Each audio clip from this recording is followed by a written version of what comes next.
Hey guys, it's me, Harrison Lee 123, and I'm back with another fresh video for y'all. I'm so excited. Got tons of questions about how high quality my videos have been. I decided to do a step-by-step guide on how to make one for yourself. Well, anyways, I guess I should just start with a quick quip. What is a YouTube video? Well, YouTube itself was actually founded in 2005, and believe it or not, it was bought only a year later by Google. Well, enough of that. Let's just get down to business. I've been doing this for years, and I realized the first step is to always pick an interesting topic before you even start. I'll just come up with a random example. Let's say, Gauss's law. You know, the theorem that measures the electric flux originating from an object based upon the charge distribution in the object. You know, that one. I mean, well, yeah, depending on the viewers, you might want to tweak the topic a little, but this is just an example, you know. Turns out Gauss's law is pretty interesting, and maybe you're doing a video for physics students or something, who knows. So of course, the next step is to start with a brief history of your topic that has little to no relevance to the aim of your video. This is to engage the viewer early on and provide extra content.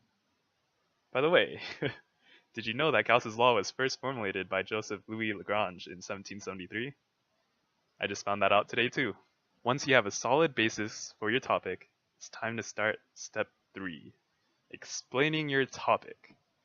This one's the longest and hardest part of the video, so I'm just going to use my example I made up earlier and show you guys what I mean.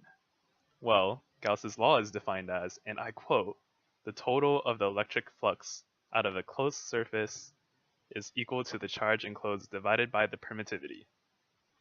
Basically, it allows us to calculate the electric flux through the surface of an object using its charge. The equation is written as phi equals q over epsilon naught. Q is just the charge of the object. Phi, of course, is the flux.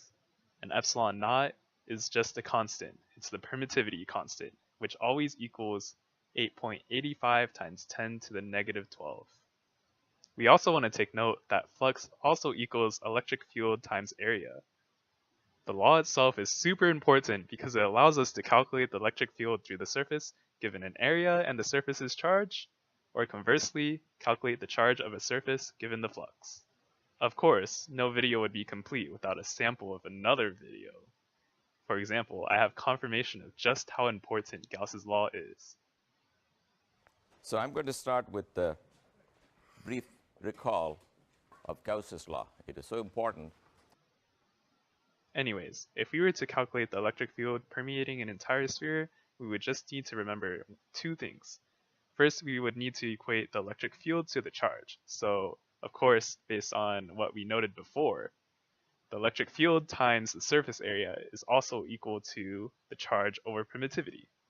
We also want to remember that the surface area of a sphere is pi r squared times 4. Thus, we can substitute. What if we took a stranger object? Let's say a cylinder of a certain length. In this case, we need to find the surface area of the cylinder, which, if you remember, is the base times the length. And we can actually substitute this into the equation. So we'd actually have electric field times 2 pi r times the length equals the charge over permittivity. Riveting. At this point, the viewers should be eating your material up.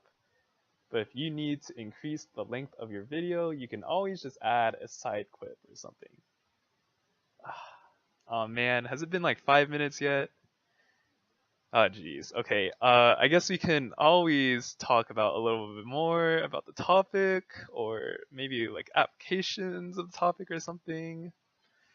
Alright, what makes Gauss's law so powerful, as seen in the previous applications, is its use of symmetry to simplify calculating electric field.